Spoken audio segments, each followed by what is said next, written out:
డబ్బు, అనారోగ్యం, ఉద్యోగం, వ్యాపారం అప్పులతో బాధపడుతున్నారా? మీకోసమే మేనిఫెస్టింగ్ మిరాకిల్స్ 11 days ప్రోగ్రామ్.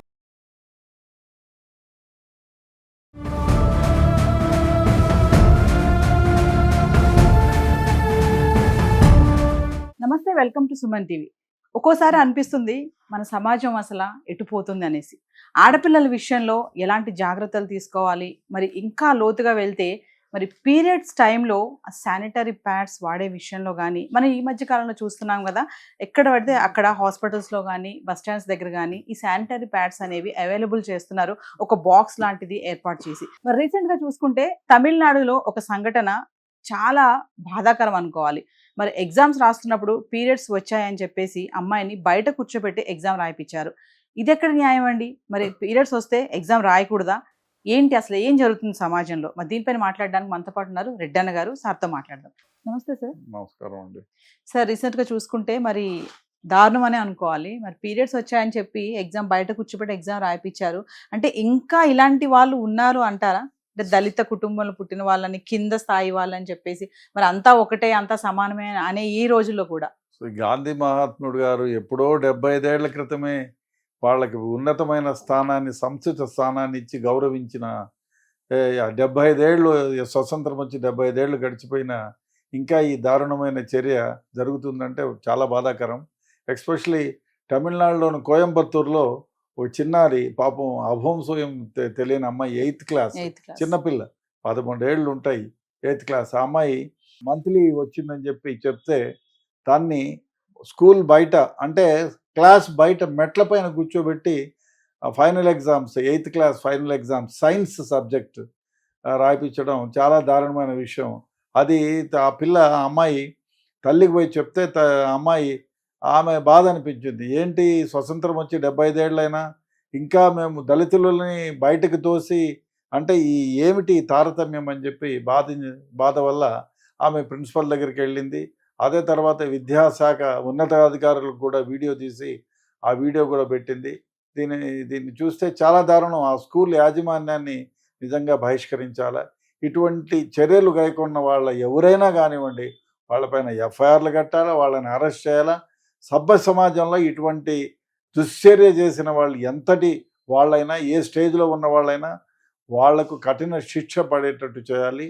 ఇదొక గుర్తింపుగా ఉండాలి. సో ఈ విధంగా ఎవరి పట్లైనా అమానుషంగా ప్రవర్తిస్తే వాళ్ళపైన కఠిన చర్యలు ఉంటాయి. అసలు సభ్య సమాజం ఎక్కడ పోతుంది? ఎక్కడుంది కులము? ఎక్కడుంది?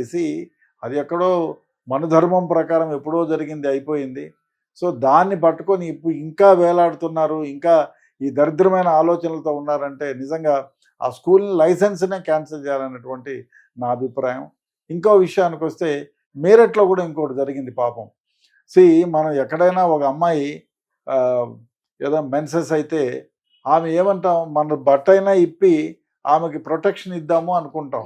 అటువంటిది క్లాస్లో అమ్మాయికి పీరియడ్స్ వస్తే అక్కడున్న క్లాస్ టీచర్కి చెప్తుంది, సార్ నాకు పీరియడ్స్ వచ్చాయి, ఐ వాంట్ శానిటరీ నాప్కిన్ కావాలి అని అడిగితే ఆయన నువ్వు బయటకు పోయి తెచ్చుకో అన్నాడంటే ఎంత దరిద్రమైన వ్యవహారం. ఎక్కడ పోతున్నాం మనం? ఆమెను కూర్చోబెట్టి ఎవరన్నా మగపిల్లలు ఉంటే అబ్బాయి నాన్న తీసుకురాపో అని చెప్పాలి. లేకపోతే అక్కడ అటెండర్లు ఉంటారు, వాళ్ళకు ఒకవేళ డబ్బులు లేకపోయినా అమ్మాయి స్కూల్కి వచ్చే వాళ్ళు డబ్బులు తీసుకురాకుండా వస్తారు. ఆయన ఆ టీచర్ ఇచ్చో లేకపోతే ఆ స్కూల్లో నుంచో డబ్బులు తీసుకొని వచ్చి ఆ అమ్మాయికి శానిటరీ నాప్కిన్ ఇచ్చి, అమ్మ నువ్వు పోయి డ్రెస్సింగ్ రూమ్లోనో లేకపోతే టాయిలెట్లోనో పోయి చేంజ్ చేసుకోరా తల్లి అని చెప్పాలి. వీలైతే ఆమెకు ప్రొటెక్షన్ ఇచ్చి ఒక వెహికల్ ఇచ్చి ఆమె ఇంటి దగ్గర డ్రాప్ చేయాలి. అటువంటిది పోయి నువ్వు బయటికి పో, తెచ్చుకో, మార్చుకో అని చెప్పినాడంటే నిజంగా దారుణమైన వ్యవహారం. ఇంకో విషయం ఏమిటంటే పిల్లలకి మనం ఇంకా సెక్స్ ఎడ్యుకేషన్ గురించి, మన శరీరాన్ని గురించి పిల్లలకి ఎడ్యుకేషన్లో ఒక భాగంగా పెట్టాలి. అది జరగటం లేదు ఇండియాలో. బహుశా అది చాలా మూర్ఖత్వమైన వ్యవహారం. మనం పిల్లల్ని ఎడ్యుకేట్ చేసేటప్పుడు అమ్మాయి నెలసరి ఎప్పుడు వస్తుంది, ఒక 4 రోజులు 3 రోజులకు ముందుగా శానిటరీ నాప్కిన్ అమ్మ నీ బ్యాగ్లో పెట్టుకోవాలనేటువంటి తల్లి నేర్పించాలా. ఒకవేళ కొన్ని హార్మోనల్ డిఫరెన్సెస్ వల్ల ఒక్కొక్కసారి ముందుగానే వస్తాయి కాబట్టి ఎప్పుడు కూడా ఎల్లప్పుడూ కూడా 1, 2 శానిటరీ నాప్కిన్ దాంట్లో పెట్టేటట్టు ఎడ్యుకేట్ చేయాలా. అదేవిధంగా స్కూల్స్లో, కాలేజెస్లో డెఫినెట్గా ఈ స్కూల్ లెవెల్లోనే ఈ విద్యార్థుల యొక్క శరీరాన్ని అంగాల గురించి వాటి యొక్క ఉపయోగాల గురించి సెక్షువల్ ఎడ్యుకేషన్ డెఫినెట్గా ఇప్పించాలా. అది జరగటం లేదు. ఇక మీదటైనా ఈ సెక్షువల్ ఎడ్యుకేషన్ పైన ఒక చిన్న పీరియడ్ పెట్టి వాళ్ళకి అవగాహన కల్పిస్తే ఇటువంటి వ్యవహారం రాదు. డెఫినెట్గా ఇది జరగాల్సిన వ్యవహారం. ఇంకా సార్ మనం చూస్తే ఈ మధ్య కాలంలో కొన్ని యాడ్స్ కూడా ఇస్తున్నారు ఇలాంటి. ఇప్పుడు ఈ పీరియడ్స్ టైంలో శానిటరీ ప్యాడ్ అంటే ఫాదర్ డాటర్ యాడ్ ఒకటి రీసెంట్గా చూసాం మనము. ఏంటంటే ఇలా పీరియడ్స్ వచ్చినప్పుడు అమ్మాయి భయపడుతుంటే వాళ్ళ డాడీ వచ్చి అడుగుతారు, వాళ్ళ డాడీ వెళ్ళి తీసుకురావడం. ఇంత అవగాహన ఉన్న ఈ టైంలో కూడా ఇంకా ఇలా జరుగుతున్నాయి స్కూల్స్లో అంటే మీరు చెప్తున్నారు బహిష్కరించాలని చెప్పేసి, మరి జరుగుతాయి అంటారా సార్ అలాంటివి? డెఫినెట్గా చేయాలి, డెఫినెట్గా చేయాలి. ఇప్పుడు ఆ టీచర్ని ఎంత ఆయన కూతురికైతే ఆ విధంగా చేయగలడా, ఆయన కోడలికైతే ఆ విధంగా చేయగలడా, ఆయన భార్యకైతే ఆ విధంగా చేయగలడా, తన కుటుంబానికైతే ఒక రకము, ఇతర వ్యక్తులు. విద్యార్థిని 11వ తరగతి ఆమె పోయినప్పుడు సరేనమ్మా అని చెప్పి బయటికి వెళ్ళి అటెండర్లు, స్కూల్లో అటెండర్లు ఉంటారు, వాడికి చెప్తే డబ్బులు తీసుకొని వచ్చి ఇస్తారు. అదేమో కోట్ల రూపాయలు కాదు, మహా అంటే శానిటరీ నాప్కిన్ 20-30 రూపాయలు తెప్పించి ఇస్తే ఎంత బాగుండేది. ఆడిపోయి బయటికి వెళ్ళి మీరు తెచ్చుకోపో అంటే ఆమె వెళ్ళగలదా? ఏమనుకుంటారు? సభ్య సమాజం ఏమైపోతుంది నాకు అర్థం కాకుండా ఉంది. అసలు మానవీయ కోణము నశించిపోతా ఉందా అని, మనుషుల్లో మానవీయత నశించిపోతుందా అని అనిపిస్తుంది నాకు. డెఫినెట్గా ఇటువంటి వాళ్ళు ఎవరైనా కానీ వీళ్ళపైన చర్యలు తీసుకోవాల్సిందే.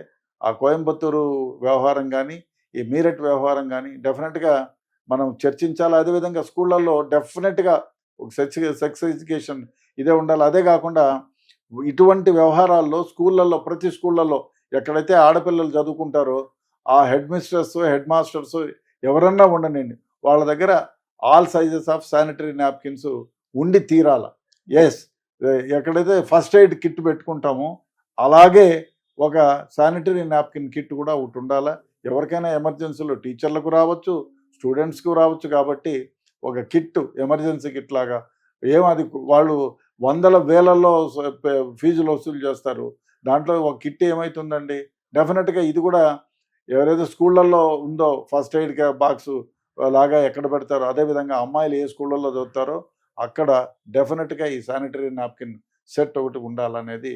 వాళ్ళు ఎగ్జామినేషన్కి వచ్చినప్పుడు వీళ్ళు స్కూలు సరిగా నడుస్తుందా లేదా సర్టిఫికేషన్ ఇచ్చేవాళ్ళు డెఫినెట్గా ఇది కూడా ఒక పాయింట్ కింద పెట్టాలని నా ఆలోచన. ఇంకోటి సార్, ఇదంతా ఒక ఎత్తు అనుకుంటే ఇప్పుడు అమ్మాయిని బయట కూర్చోపెట్టి పరీక్ష రాయించారు చూసారా, అంటే అమ్మాయి యొక్క మెంటల్గా కూడా తను చాలా డిస్టర్బ్ అవుతుంది కదా. డెఫినెట్గా మెంటల్గానే కాదు, ఇప్పుడు సమాజంలో నేను ఇంత తక్కువ స్థాయికి చెందిద్దాందా అని ఎంత ఫీల్ అవుతుంది ఆమె. చాలా తప్పు. డెఫినెట్గా ఈ కోయంబత్తూరు కేసులో మాత్రం డెఫినెట్గా వాళ్ళపైన ఎఫ్ఐఆర్ కట్టాలా. అన్టచబిలిటీ యాక్ట్ కింద ఎఫ్ఐఆర్ கட்டி వాళ్ళని ప్రాసిక్యూట్ చేయాలి. Thank you sir. ஏன் இங்கே உட்காந்து எக்ஸாம் எழுதிட்டு இருக்கா? கட்டு, என்ன எக்ஸாமு? என்ன எக்ஸாம் பாப்பா? ஏன் இங்கே உட்காந்து எழுதிட்டு இருக்கா? யார் இங்கே உட்காந்து எழுத சொன்னது? எந்த மிஸ்ஸு? பிரின்ஸிபல் மிஸ்ஸு உனக்கு இங்கே உட்காந்து படியில் உட்காந்து எக்ஸாம் எழுத சொன்னாங்களா? இதுக்கு முன்னாடி எப்போ எழுதுன எக்ஸாமு? மண்டே இப்போ இங்கே தான் உட்காந்து எழுதுனியா? எந்த டெஸ்கில்? முன்னாடி உட்காந்து பாஸ்போர்ட்டில் தான் உட்காந்து எழுதுனியா? சரி எழுது. ஏன் மிஸ் ஒன்றும் சொல்லலையா? உள்ள கிளாஸ்க்குள்ள உட்காரணும் உன்னை சொல்லலையா?